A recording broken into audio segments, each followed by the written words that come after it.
Hey, Hey Ryan, how's it going? doing great, man. How are you? Doing well, thanks. Cool, Oh, cool, well. cool. Thanks for helping with this, Yeah, buddy. of There's no course. way I'd have pulled this off today. I had too many things happening. You totally could have done it. Same thing we just did in the when you had me on the podcast.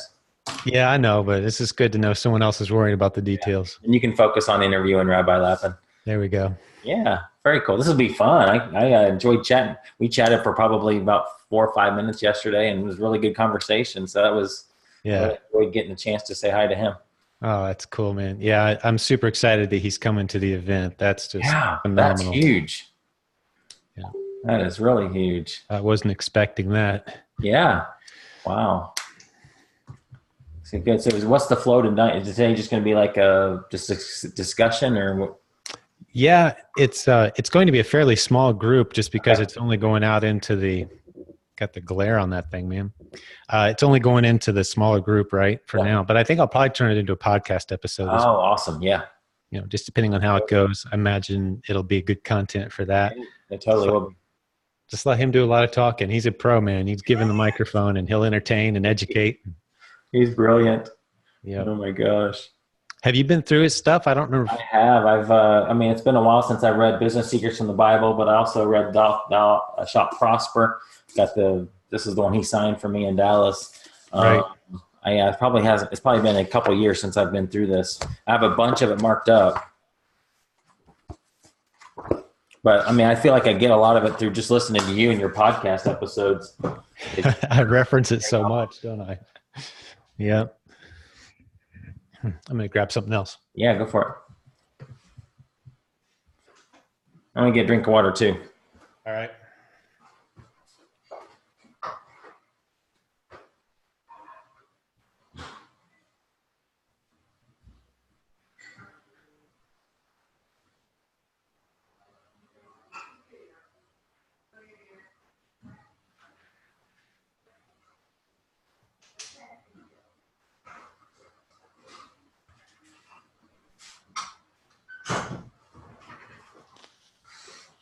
Hello.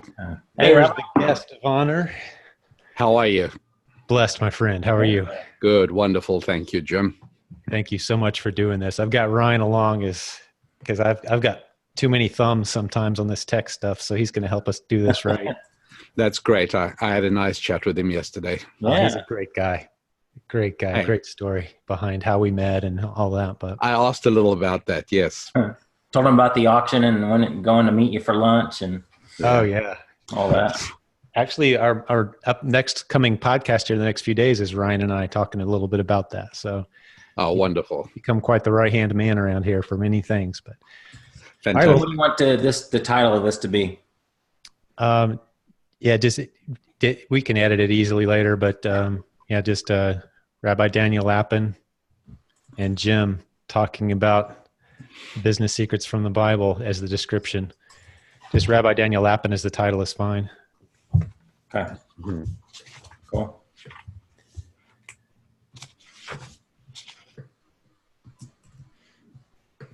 And then I'm ready anytime you are. The Okay. format of this, Rabbi Lapin, I'm just going to simply introduce you a little bit. Everyone, for the most part, who's in this group is familiar with you. And you should have seen a nice spike in book sales the past few days on Amazon because Yeah. I've seen a lot. Your ranking should have bumped up nicely. We've had several It's people been looking good. run out and get a copy of it, and they're all eager to begin. And what a treat to start a book study with the author. So that's kind of the theme. I certainly wasn't anticipating this when we formed the group, so I'm beyond thrilled that you can join us. But these are all people who are interested in that book study. We're going to be going through the book together, and chapter by chapter, just lessons that I've learned from you, how I've applied it to my business, and how we do things around here. And but to have you here to kick it off, that's brilliant. Yeah. I'm very, very pleased. And how many people have you got joining Well, the seminar? the group, okay, well, the group that we're going into right now is people who said, yeah, I want to do a book study on this book. That's who we're going in front of right now. There are about 250 people at this point. We're not doing. Is this live? It's not yet. What I mean is you're going to take this tape and edit it and then dispatch it to people, or are they going to be? Yeah. It will be heard by approximately 15,000 in the next 60 days. Great. Beautiful. Yeah. Yeah. It'll be a podcast episode, but today it's just like the closest friends kind of thing. Right? Yeah. Right. Who are super excited about this book. But yeah, we'll keep the messaging. Keep in mind that it's going out to the bigger audience as well. Yes, of course. And many of those who will be at the the seminar here in September. Yeah. They'll be hearing this before that. They'll be hearing this content before that event. So we can talk openly about that and how excited we are to have you there. But hey, Ryan, whenever you're ready, buddy, let's... Jim, let me just do a quick audio check at this end. I just want to confirm that my audio cuts out between 3 and 7 on my count. 1, 2, 8, 9, 10. What a pro. Yes. The audio went. Beautiful. It did. Good. Okay. It did. I think, Brian, are we Yes, bumping sir. into live right now? Just went live in that group. This is beautiful. Hey, my friends, what a treat. This is an honor. We've got my favorite living author. You guys have heard me call him that if you listen to the podcast. Man, Rabbi Daniel Lapin has agreed to join us for a short time today. He's a busy guy, but man, we're going to jump in and launch a book study based on his book, Business Secrets from the Bible. I've got my signed copy right here. Many of you have bought your copies in the past few days if you're a member of the book club that we've just formed here on Facebook. For those of you who are listening to the recording maybe later, we'll have a link in the show notes where you can go and check out this book club if you're interested. But man, the reason I'm so excited today to have Rabbi Daniel Lapin on the show, and he would tell you, these aren't ideas that necessarily popped into his head randomly one day. These are ancient, proven truths that are foundational, not only to Western civilization, but to life, just everyday practical living in life. And that's where I'm so grateful to this man that if you're watching the video, you can see him on screen, because I've applied the Bible to my life in ways that I never imagined I would. I grew up in Sunday school. I heard all the lessons and the stories, and some of them felt kind of irrelevant. But when you start to look through, especially the Old Testament, through a traditional ancient Hebrew rabbi taught vantage point, all of a sudden some of this stuff comes alive, and you can apply it to everyday life. You can apply it to real world situations. So that's exciting for me to introduce to you guys Rabbi Daniel Lapin. I think I'm just going to give you the microphone, my friend, and let you share what's on your mind and on your heart, knowing that not only are we launching a book study and a book club today based on business secrets from the Bible, but we're also talking to a lot of people who maybe don't know who you are as well in our audience. And I'd like for you to introduce yourself a little bit more beyond the introduction I've given. Well, when you said I had agreed to come on this discussion with you, Jim, you made it sound as if you had to twist my arm. Oh, you're a hard guy to get. I've tried before. And offer all kinds of inducements, which isn't the case at all. Let's just be upfront with everybody. I truly feel privileged to participate in anything you do. I believe that you have brought so much value to the lives of so many people, so many families, that I truly am honored to stand shoulder to shoulder with you and make whatever small contribution I can. Wow. As far as introducing myself is concerned, not a whole lot of interest there. What is of much greater interest is the message I bear. And what is the message I bear? Well, first of all, let me say that it's a brilliant message. It's scintillating. It's laser-like in its precision and its incandescence, and it owes absolutely nothing to me. I am what ancient Jewish wisdom describes as a clean window. I try my best to provide a window into ancient Jewish wisdom. And here's the thing about a window. If you can actually see the glass, it means it's dirty. It should be completely transparent, and I do my very best to make that the case in all my teachings. What are my teachings based on? Well, very simply this. The greatest longitudinal study of human history is the Jewish people. Now, Look, if we all lived 1,000 years, then I don't think we would need me. As a matter of fact, I'm not sure we'd even need you, Jim. We If would. everybody lived 1,000 years, that means that by the time you get to middle age, you've had about 500 or 600 years to figure out how everything works. You're probably going to get it right. But how many times have we heard the phrase uttered by people who come up to us again and again and again? And I feel sad whenever I hear it, but I relate to it. People come up to me after seminars, after programs, after presentations, and they always say to me, "Where were you when I was 23? Where were you when I was 25? Where were you when I was 19? And I understand what they're saying. And this is why the material is so amazingly valuable. I love that you talk. Could I just talk about, I've used that phrase, longitudinal study. You introduced that phrase into my language. Let me take a stab at my version of clarifying, at least this is how I think of what you just said. Thank you, please. There are timeless truths. I think our culture is divided into people who either think truth is relative and irrelevant and no one can define and pin it down. And those of us who go, yeah, there are absolute truths in the world. So how do we find them? And you're saying the way we can find them is, let's look at a people group that for thousands of years has, and I love that's the way you start off the book, Thou Shalt Prosper, I believe, as you go very deep into this. Like, once we eliminate all the nonsensical reasons for why the Hebrew people have prospered over the millennia, we're left with only one possible explanation, and that is this longitudinal study of applying these basic principles. And it's not common sense. It's not things you're going to just think up one day because you're a good person.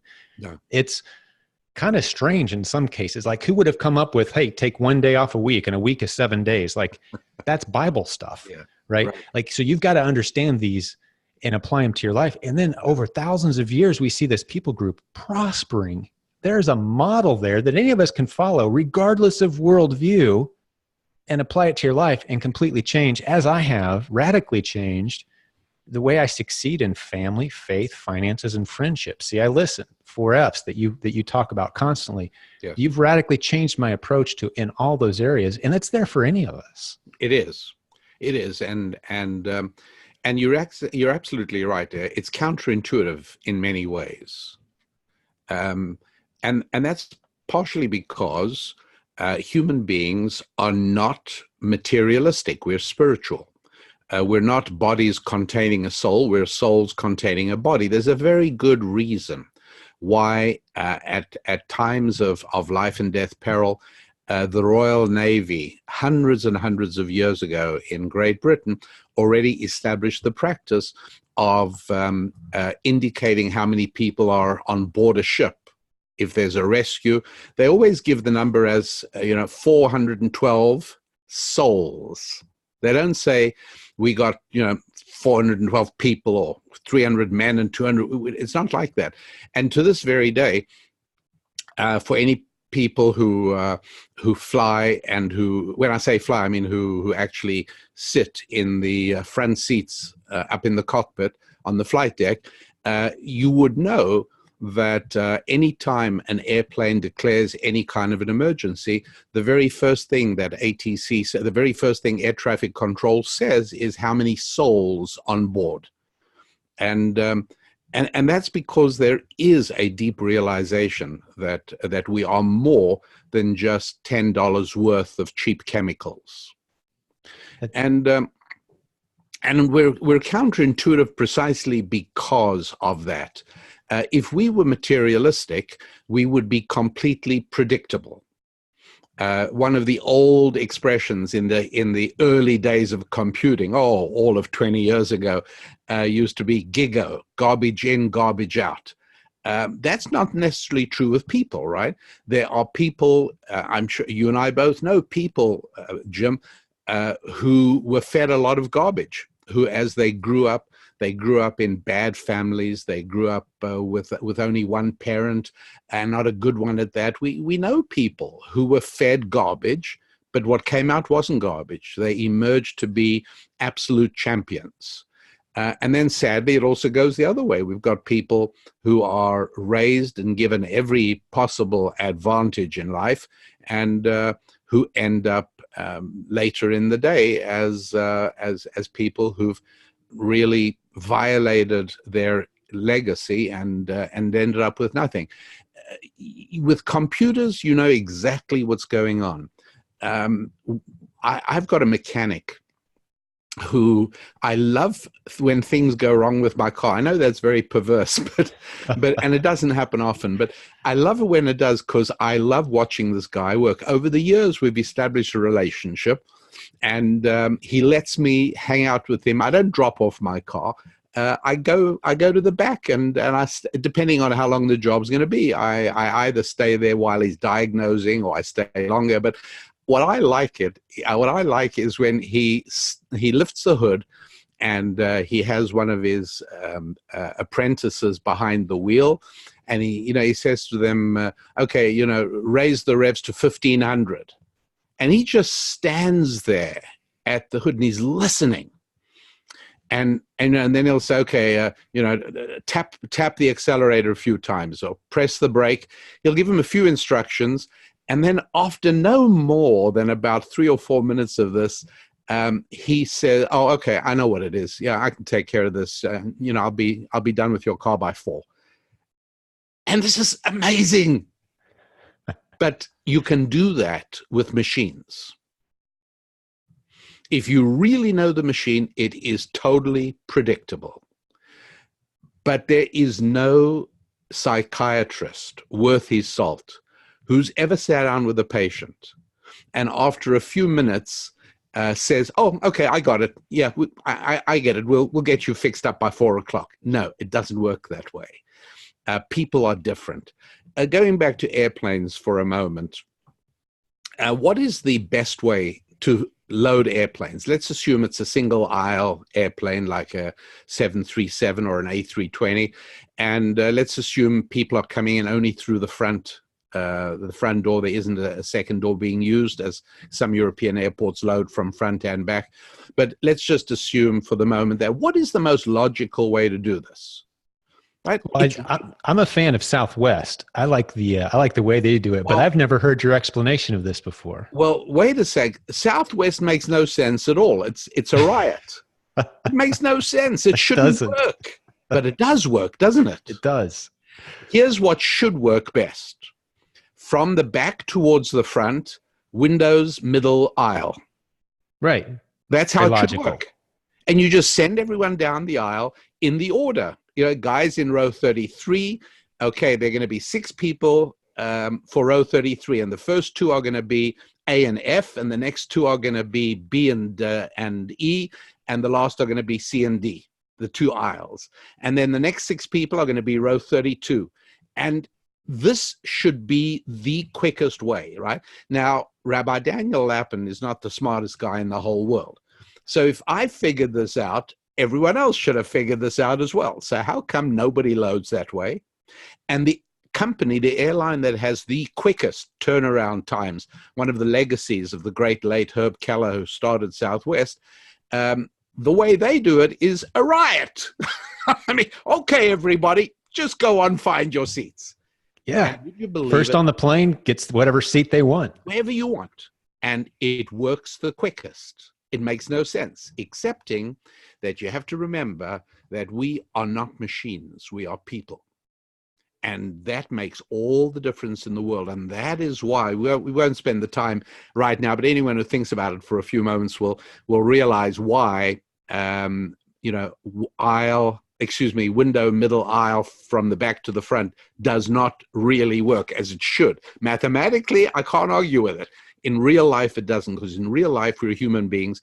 And it's the same reason that I know a lady whose name I will not reveal even under torture, who will drive, 4 or 5 miles across town because her little app told her that gas is 3 cents a gallon less over there. It's totally understandable for a spiritual being. Mm-hmm. It's not understandable for a mathematical machine. Yeah. We are spiritual beings. I recall you in one of your podcasts talking about the we're the only creation in all of God's creation, which, is language we can freely use in this audience. And if those of you who choose to say, I know it was a random occurrence of ooze turning and struck by lightning, and that's your belief system, we honor that. But we're talking creation here. We're the only creation that can decide one day, you know what? I don't like where I am. Never mind that I had a single parent, and not a good one at that, to use your words. Never mind that I was born in the wrong place, the wrong color, the wrong education, the wrong whatever. And that's why I love what we get to do around here, Rabbi Lapin, is we can say, hey, none of that matters. We don't care. We certainly don't care. And none of the customers you're going to be selling to care. It doesn't matter. Let's build a very different life starting today. We're the only creation that can do that. The only thing that God came up with that has that, because we are spiritual beings, that we can make that decision one day and go, I want to be in a very different place a month from now, and I'm going to make that happen. Here's the steps I'm going to take. And we can come to that conclusion on our own and make those things happen. Evidence again that, yes, we're a spiritual being. We're not just a machine. Yeah, that's exactly right. And so counterintuitive for sure. The internet has disintermediated a lot of industries. Very, very few people today go to a travel agent, because the internet has developed such efficient and effective ways of booking your travel online that paying a travel agency fee for most people just doesn't work. And sure enough, that makes sense. But why has the internet not completely disintermediated the realtor? Why is it that if I want to... I know the answer. Go ahead. Well, because I paid attention to your teaching. It's a very emotional decision. Yes. And when you get two very emotional people, one of which is about to very emotionally spend more money than they've ever spent before, and one who's very emotionally about to give up maybe their closest asset to their heart outside of their friends and family and loved ones, you need an intermediary there to make the transaction happen. Otherwise, emotions can override and the whole thing falls apart. That's my best stab at how'd I do. Oh, you froze up on Rabbi Lapin froze up on us. Did he freeze up on you, Ryan? He did, yeah. Yeah, okay. You lost your internet there for a moment, Rabbi Lapin. Go ahead and ping back in if you can hear us. We'll wait for you.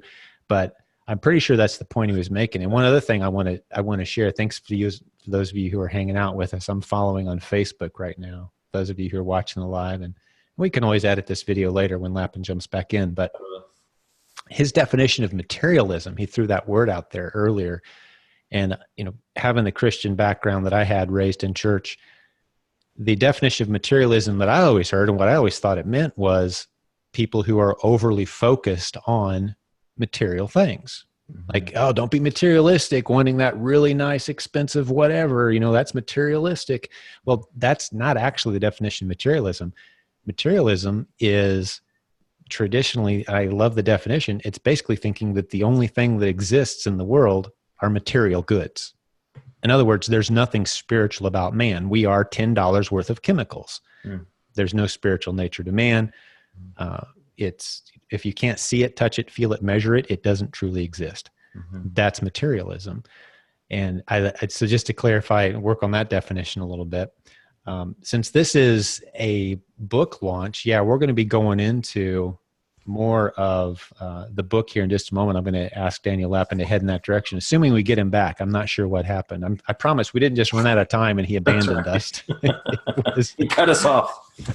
It was something technical, I'm sure, and hopefully he'll ping back in here shortly. But one of the things I'm excited to do in this book study, for those of you who join us on this, is to be very interactive. Now, today I'm just kind of interacting with Rabbi Lapin, but I want to be very interactive. I want to hear what your take is. And I would specifically welcome those who maybe don't have a biblical worldview to join us and try some of these principles. I already mentioned one that doesn't really make sense from a logic standpoint. But the best example maybe of it that comes to mind for me is Chick-fil-A. How is it that a restaurant that is closed one day a week while everyone else stays open is dominating the fast food industry? Well, I would argue that there's a nonsensical, it doesn't make a lot of logical sense, but very biblical based reason for that. The model is work hard 6 days, take 1 day off. That's one of the principles in here, and I've always heard the Sabbath, and that's the day you go to church. And, we honor the Sabbath in that way, but truly removing yourself from work entirely just does it. This very healthy reboot, reset. It doesn't matter if you're selling on Amazon, don't source that day. Don't watch your numbers that day. Unplug. It's okay to work around the house. It's okay to, do the honey-do list, maybe if you've got some projects or whatever, but you unplug from serving others in a way that brings profit. That's the ancient Hebrew lesson there. And man, the benefits are huge because you're so refreshed and energized and ready to go on a Monday. That's just one example that pops into my mind of a principle that anyone can use, again, regardless of worldview, and dramatically improve their life. So, Ryan, since you're kind of the guest of the hour, man, anything you've stayed quiet. Oh, there's Rabbi Lapin back. Right as I started to, you did it. Hey, I covered for you. Great, Rabbi Lapin. You'd be proud of me. Wow. I'm sorry. It was a blue screen of death. Just wiped out my computer all of a sudden. I got to get you on a Mac, my friend. I haven't converted you to Mac yet. No. I sent you your first iPad. That didn't do the trick, huh? That's been a while back. Yes, you are right. Now, I think secret number 41 is to get a Mac. That I'm never without my iPad. I'll tell you that. Oh, that's fantastic. That does my heart good. I love it. Hey, is that the one? Yeah. Wow. Beautiful. It's lasted. You've taken good care of it. That's been a while. That was actually, we're jumping around a little bit. That's okay. I've got my souvenir from when we met and when you got that iPad. That would have been our second CES. We're coming up on our seventh. TheProvenConference.com is the website. So was that 5 years ago? 5 years ago, and here is the football that you signed, because we were in Dallas at the time, so I got a Dallas Cowboy football for those who are watching the video, and I've got everyone who got on stage, and there you are right there. I've got the football with your autograph on it. Right. So you gave me a great gift, and we kind of exchanged gifts there. But that was kind of the first time we had you on our stage in front of our audience, and excited to have you back here again very soon as we're recording this. September 11th is the day you'll be joining us. It's the first day of the conference. It's when you'll be getting on stage. And I'm not making this up, guys. This has all been worked out in the last 48 hours. This is true. This is true. But it came together very rapidly. And again, Jim, absolutely, you did not have to twist my arm, right? I didn't say, let me think about it for a week.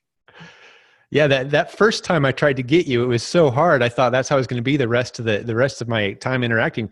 But we've become friends, and you've even got on the phone a couple times with Trey, who's very entrepreneurial, my 19-year-old, and helped him through some business decisions and life decisions. So we appreciate your friendship. It's truly an honor. Likewise. What a blessing for me to be able, and how many people get to do this, to befriend their favorite living author. I mean, come on, that's a big deal. So I'm beyond grateful for your friendship and your partnership. Thank you. Likewise. Perhaps we could try to get back on track and serve our listening audience well. What I filled in while you were gone, I kind of gave your definition of materialism. That's a word you threw out during your initial discussion, because I grew up as a Christian thinking materialism meant people who were a little bit too focused on worldly goods. Yes, I want a nicer car than I have. Oh, that's materialism. Yeah. That's not materialism. Materialism is thinking there's no such thing as a spiritual nature of man. There's no spirituality out there. If you can't see it, feel it, touch it, then it doesn't exist. That's materialism. Am I correct? That's exactly right. That's it. And so anybody who is not clear on the laws of spirituality, as we all are on the laws of physicality, we all understand gravity. We all understand that there's something called friction. And if you slide down a rope, letting it run through your hands, you're going to burn your hands. All of these are basic laws of how the physical world works. And if we don't know the parallel spiritual laws, we're enormously handicapped in our quest for wealth. And this is even more evident as soon as one realizes that money itself is not material but spiritual. And that's a huge epiphany when people actually get to that point in their progress. It's a huge advantage in business to understand that it's spiritual. And I heard for the first time, you're the first one I ever heard, and I think this may be a Thomas Sowell. I can't remember who originally had introduced this comment. Maybe you can correct me, but basically we see money, and we talk about it this way in our community all the time. A dollar bill is simply evidence that you've served another human being well. It's a certificate of appreciation or gratitude, yes, or of performance. Exactly. That's all it is. Yeah, exactly right. And I enjoyed seeing you do that illustration one of the first times I heard you speak, and I've used it numerous times since then. So I always credit you and recommend that people grab this book if that doesn't make sense to them, because you explain it very well inside. Yeah. Understanding that money is spiritual is vital to unfortunately, we all get impacted by propaganda. Now, you can call it propaganda. You can call it advertising. There are lots of different words for it, but nobody should ever believe that he or she is immune to a message that is being beamed at one by the culture. And you should definitely believe me on that, because one of the most compelling pieces of evidence is the advertising industry. It wouldn't be the multi-billion-dollar industry it is if nobody ever paid attention to things that they saw on television or heard on the radio or saw on a billboard or saw on a banner ad that flashed across their computer. No, we do. We are impacted by it. Not every single person every single time, but enough in order to make advertising budgets very worthwhile. That's what people do. Facebook and Google exist because people use them for advertising. And it's important to realize that the message that is being beamed at us by the culture since we're small children is that making money is evil, and that money is only something that unworthy and greedy people have any interest in whatsoever. And so on a very deep level, at our soul level, we are actually handicapped in our quest for creating wealth, because nobody can ultimately succeed at any activity that deep in our hearts we feel morally dubious about. Can you give a specific example of that from our community, Rabbi Lapin? Yes, please. We'll see many occasions where, especially those who are new to our community and starting to learn some of the concepts we teach around here, will start uncovering items for $10 or $20 that they can, just merely by moving it from one place to another, turn into $80 or $100. And internally, because they've been fed misinformation about the nature of money and free markets, they have a guilt associated with that activity. They don't see the virtue in it. They're not picturing the happy mom who they just saved 6 hours of shopping time and the convenience of delivery to her front porch. They're not thinking about it from that vantage point. They're thinking, if my customer had only known that they could drive 20 minutes to location X and pick it up themselves, they could have saved $40. They're processing it through that lens instead of through the lens of, I just served someone well. They're feeling guilty.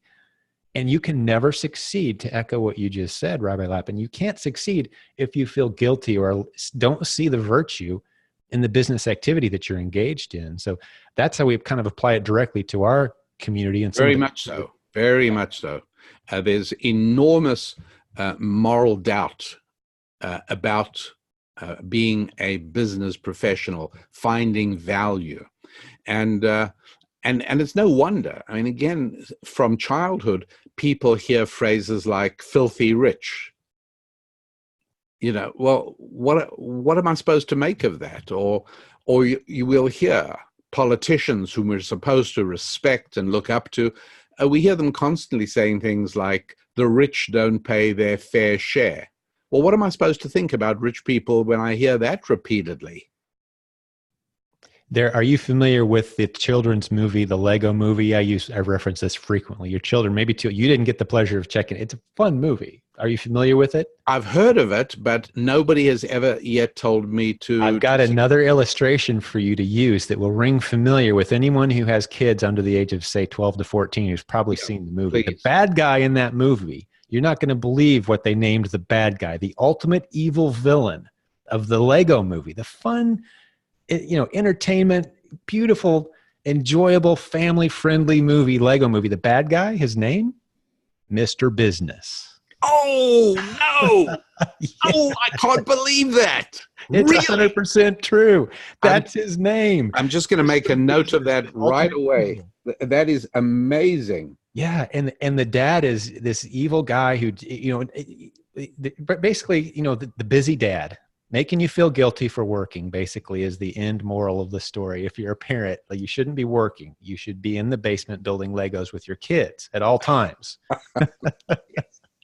A great commercial maybe for Legos, but a horrible lesson about the reality of business and parenting. And very much so. One of the things that really bothers me is when I hear parents, business people, I'm at a business meeting and somebody says, I've never missed a ball game of my child, so that's why we can't meet next Tuesday because my kid has a ball game. I've never missed a ball game. And I'm supposed to applaud.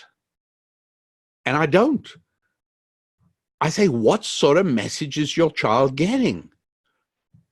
That your work isn't nearly as important as his ball game? Really?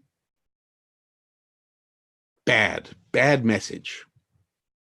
I love in the illustration you often use, the story you tell after you make that illustration is, if you're a plumber, you take your kids along, you involve them in the business, right? Yes.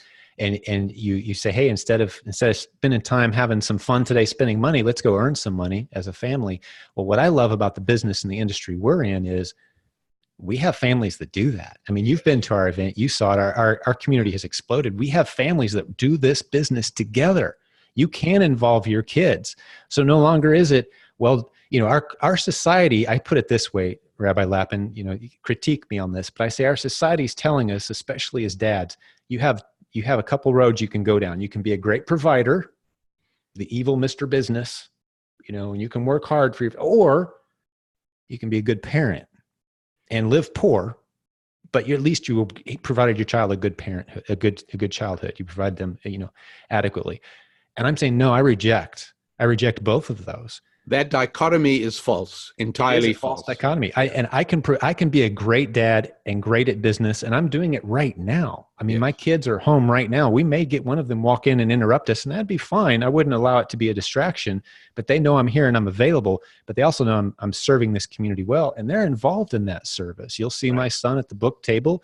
You'll hear Trey doing a session, another one of my sons doing a session at the event. You'll see the kids congregating and talking internet marketing strategy and entrepreneurship. We've involved, my wife will be speaking at the event. This is a family thing for us. I'm really looking forward to being in Champaign with you on September the 11th. I really am. You're going to love this community. It's grown, it's expanded. That's what I understand. Is it 5 years since I was last there? It was 5 years, and this is our 7th event. We're going to have a whole lot of people watching us virtually as well. So it's going to be just we're going to have 3 live stream cameras if all comes together well, meaning, there'll be 3 different sessions. Some at different points, there'll be 3 different sessions being live streamed and people can pick between them. We've gone high tech, buddy. That's wonderful. Well, that's what we're supposed to do. Technology right. is there to be our servant. Well, I want to respect your time, my friend, because if you were billing us at this point, we owe you a pretty handsome check, and you volunteered your time today. So happy to do it. Appreciate that. But talk us through, if I'm going to pick up this book, maybe for the first time, Business Secrets from the Bible, and what do I need to have, what thoughts should I have going through my head before I jump into this? What maybe negative messages do I need to shelve? Or let's talk to maybe the skeptic even, of someone who's like, that's the Bible. Why would I even jump into that? That's a relevant old book full of stories. Yeah, right. Well, I think there are 2 separate perspectives. There's 2 separate beams I'd like to shine onto that question. The first one is for the more religiously inclined student, the person who does have a sense of the spiritual. The person who has something of a relationship with God, may not be perfect, but somebody who's comfortable in that world. Well, that person is grappling with the following predicament. I know exactly what that person is thinking. That person is saying, I don't get this. I mean, Rabbi Lapin is talking about an ordered world where there are 40 fundamental principles of financial abundance. That's not how the world works. I know plenty really saintly people. I know some really good human beings who suffer in terrible poverty no matter what they do. And so for this guy to come along and say that there's a link between the Bible and prosperity, I don't want to hear any more of this, because I just know too many rotten scoundrels who prosper and too many beautiful, saintly human beings who struggle in poverty. So for that person, I would like to paint a picture of a 20-story building. Think like the Tower of Pisa, or or any other 20-story building. It can be 25 stories or 30 stories. I'm not meticulous about it, because I want you to imagine somebody going up to the very top floor and coming to a window, climbing out of the window and taking a jump. Now, I haven't calculated the exact time of the fall, but it is going to be a fairly thrilling and exciting ride of probably about 7 or 8 seconds. The problem is the sudden stop at the end.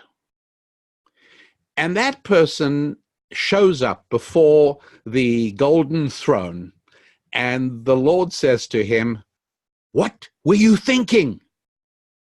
And the guy says, "I don't understand what you're asking me. Have I been a good person all my life? Have I given every little penny I've ever been able to get to the poor? Have I taken sympathy on the widow and the orphan? Have I prayed to you every day? What were you doing? Like, were you distracted? Didn't you see me falling?" And the good Lord's response is, "That's not how we work around here. You don't count on me setting aside the laws I've built into the world, because I've made them accessible for you, and I expect you to live in accordance with those laws." Ignoring gravity and stepping out of a 20th floor window is about as bad as it gets in terms of ignoring one of my laws. I don't like people who do that. And I'm not going to interfere with the system I set up. You are going to plummet at an increasing speed of 9 meters per second every second. That's what's going to happen. That is very similar to what's going on here as well. God set in place certain laws that are spiritual and are every bit as inviolable as the laws that are material and physical. And are there very poor people who are good? And yeah, just like there's a good pious guy who hit the sidewalk at 200 miles and 120 miles an hour. Yes, absolutely. It's perfectly possible to be a very good and saintly person and utterly ignorant about the laws of making money. It's perfectly possible. And sadly, I didn't make the rules. I'm just telling them to you. It's also equally possible for rather horrible and dreadful, reprehensible scoundrels to actually know these rules and do well. That's the world that God created. Don't like it? You can shake a defiant fist at the heavens, or you can figure out how it works. But that is one of the biggest problems faced by Bible-believing Jews and Christians, because they're ignorant Jews as well as ignorant Christians, who just project their own spiritual preferences onto reality, and they just assume, oh, well, God's going to reward me for being a good person, or hey, guess what? I'm going to pray to God for a Ferrari. And then he's going to say, well, God didn't hear me. Well, he did. He just said no. That's not how it works. God says you can have whatever you want, provided you make sure that enough of all my other children get the things they want. And I've created a system called money that makes that work. And it's really interesting that the culture, talking of messages that the culture beams, it's really very significant that the culture beams a message that whatever two comprehending people decide to do, as long as they both consent, there is nothing that society can say to criticize that, as long as it's in the sexual arena. But if it's in the money arena, all of a sudden, rules, regulations, restrictions, society has a whole lot to say if two individuals want to make a private transaction. Minimum wage? What are you talking about? I agree and you agree. Why is this anyone else's business? Consenting adults. Consenting adults. We should be able to do it, right? It's because sex can be understood at a barnyard level. And so the secularist has no trouble understanding the urgent summons of hormones. And they're, well, people have to do what people have to do. Or to quote the Jewish filmmaker. Correct. Oh, Saint what's his Woody name? Allen. There we go. Saint Woody Allen. How did you know that? I've heard you tell the story on 2 other occasions. I'm telling you, I'm a big fan. You know, you're making me feel just a little self-conscious here. I'm auditing you. I'll send you the report after. Right. But I mean, you know, this is like telling going up on the stage at a stand-up place and finding the whole audience knows everything, knows the punchline. It's just me. It's just me. But yeah, Woody Allen said the heart wants what the heart wants. So, so they get, yeah, sex is no problem. Of course, if two people consent, anything goes. But money, this is spiritual. What are you talking about? This is a very complicated area. And this is why it is that nobody complains about the astronomical sums of money paid to movie stars. You know, movie star get $20 million for 4 weeks of work. That's good pay. You know, done year round, I could make a living on that. It's pretty good. And nobody says a word. A star quarterback makes a lot of money, and people say, "Yeah, that makes sense, perfect." You know, he doesn't have a very long career, so yeah, everyone's got explanations for why movie stars and sports stars make a lot of money. But the target of every attack, and I mean, you can Google this and it'll throw up literally thousands of responses, attacks on overpaid executives, because nobody understands what a top-rate CEO brings to an organization. They just don't get it. And so naturally, the person is overpaid. They get what a film star does. They get what a quarterback does. They don't get what a business person does. Yeah, it's a misunderstood position in our culture, and I'm having to learn. I've navigated my way up through leadership in an organization that's grown well beyond what I ever dreamed it would, and I feel misunderstood in our culture to a great degree. I'm not asking anyone to feel sorry for me. I'm blessed, but when I'm attempting to explain how we provide value to so many people and how that's put us in a position where there's a lot of money that's flowing around in different directions and we're blessed with some of it, it's a hard thing to explain. So I'm feeling on a smaller scale possibly than, let's say, a Fortune 500 CEO, but nonetheless, it's a kind of almost a lonely position. It's not looked at instantly as necessarily an achievement. It's almost looked at as like, so what are you doing to give back now that you're succeeding at that level? Quite right. That's the message the culture has for me. So I said that there are two perspectives. One is for the Bible comfortable religious individual, and that's the 20-story tower. You don't get rewarded for being good. You get rewarded for doing the right thing. And those are not necessarily the same thing. But for somebody who is not religious, somebody who has no interest in a biblical perspective, for that person, I say, look, you are, without this book, without Business Secrets from the Bible, you are like a piece of driftwood floating in the waves of a turbulent ocean. You're being tossed around in whichever direction the culture throws you. And one of the things you're going to be told is that making money is the result of greed. And then the people who say that will be very patronizing. They'll say, I mean, we understand that. And we know that, if it wasn't for greed, you wouldn't take the trouble to drive a car that'll get me to the airport on time. We get it, but you're only doing it because you're greedy. And the materialistic audience member hears that, and it chips away at a little bit of his fundamental sense of internal moral integrity.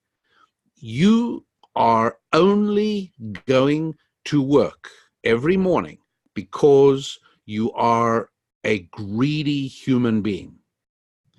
And the service we bring to you, to that person, is to completely obliterate that false perspective of what business is all about and what making money really means. And we enable you to erect in its place a more accurate depiction of reality, where the real reason that I go to work is not to get money, it's to serve. And that's why it is that many people who feel that they have enough or they've retired, very often they'll volunteer and they'll work very hard. And people will say, why don't you just sit home?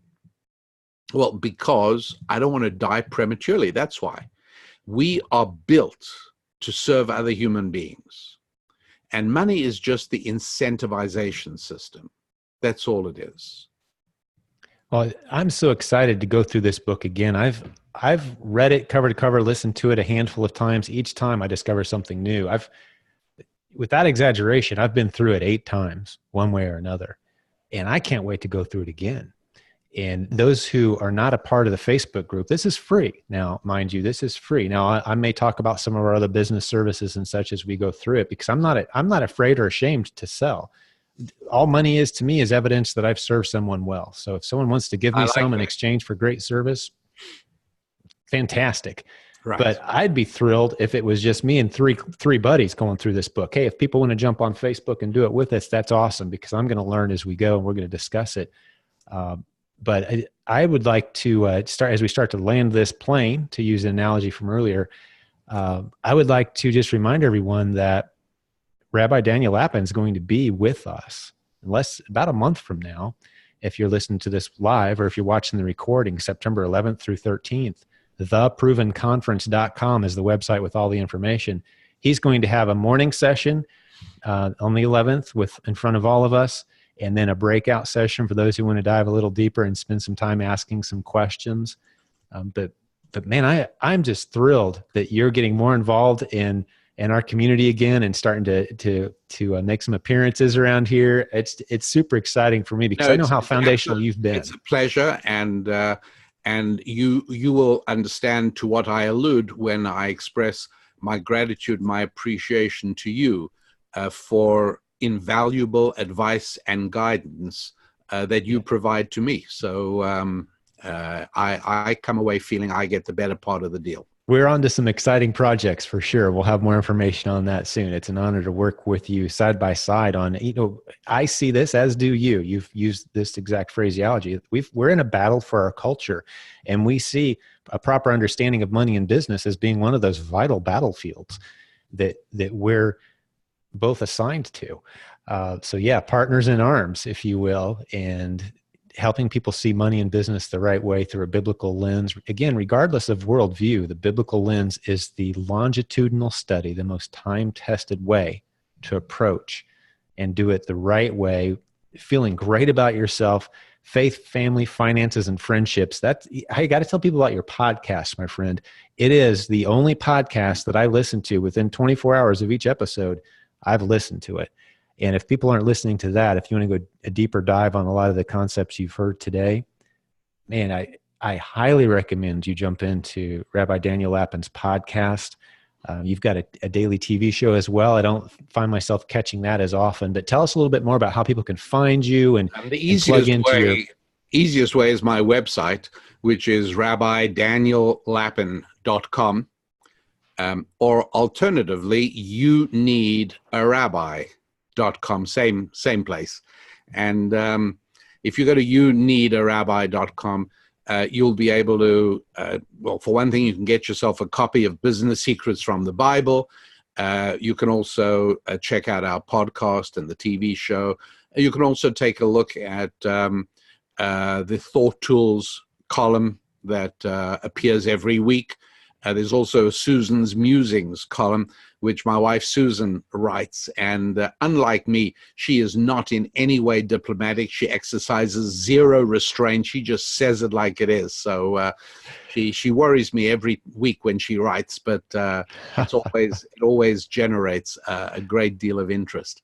Oh, yeah. It's always entertaining to see the two of you together on your podcast episodes. I have a feeling you see some pretty big spikes in viewership and listenership when she appears, because she is a gem. Oh, my goodness. Well, Jim, the funniest thing is on the TV show, it's a daily television show, which people can see at tct.tv.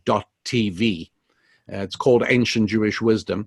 And at tct.tv, we host this daily show, and it's the two of us. And we get a certain amount of we get a lot of fan mail, actually, to be honest.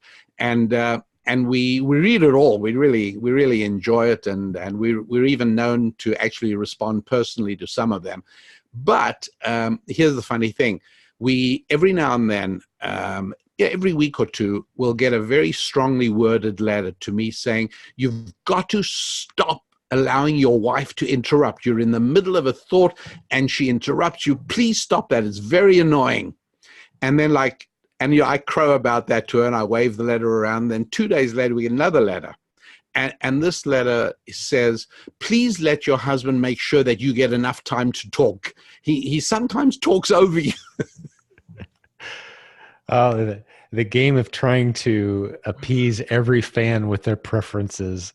It's a pretty incredible thing, Rabbi Lapin, and you're the one that encouraged me into this. And I hope I'm not using up too much of your time to make a point here, but you encouraged me as a leader, and it's one of the lessons in this book.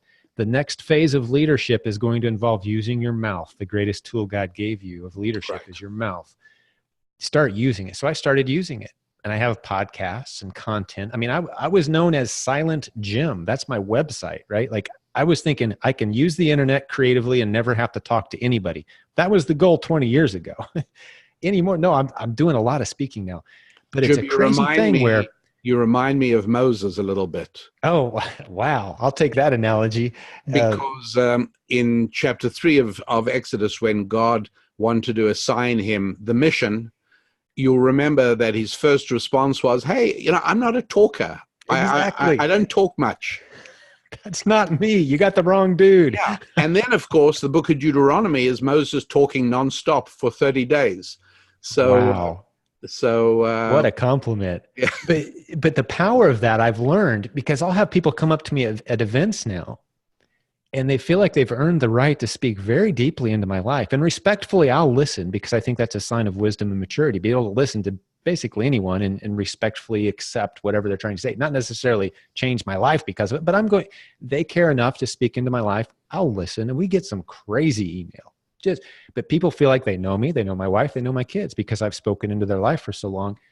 I don't know them.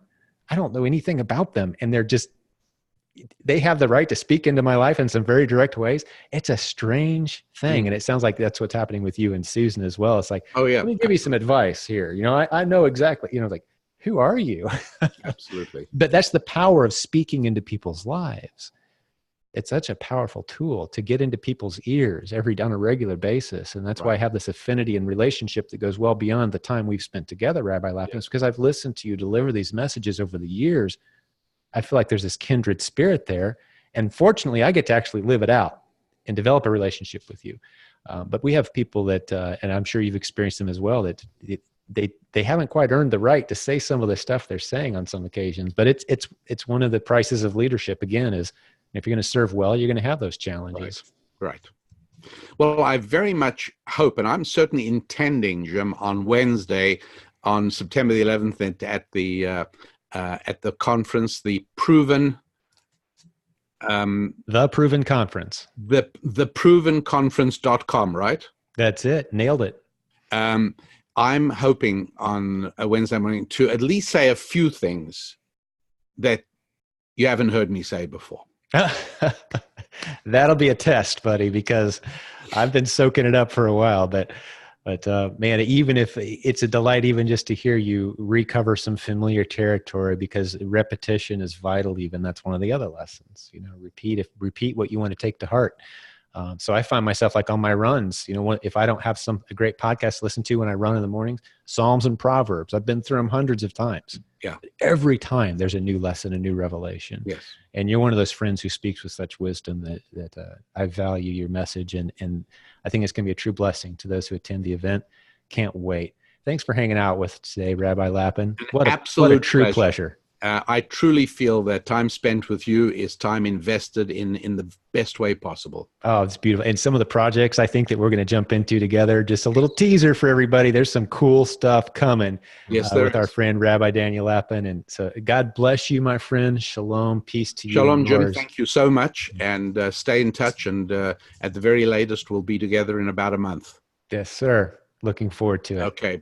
Thank you, my friend. Best wishes to Ryan. All right. Thanks, Rabbi. Thanks for your tech assistance today, Ryan, and to all the listeners. Hey, God bless you guys. We're going to start this book study very soon, and we'll have links in the show notes today. If you're confused or don't know where to go to the show notes at silentjim.com with this episode, and we'll get you set straight. All right. God bless you, business building warriors. We'll talk to you again very soon. Wonderful. Bye-bye. Okay. I just stopped the live stream so we can chat if we need to. Good. Oh, cool. Thanks, buddy. True pro. Great job today, my friend. Of course. Yeah. Appreciate it. Both of you guys. If you guys need to discuss anything, Jim, I can make you the host and jump off. I think we're good. We're covering a lot of ground through various emails, so I think we're good. Unless you have anything for me, my friend, Rabbi Lapin. No, I think we're on top of everything. Beautiful. All right. Thank you, guys. Good. Awesome. God bless you both. All right. See you. Talk to you soon. Bye. Thank you.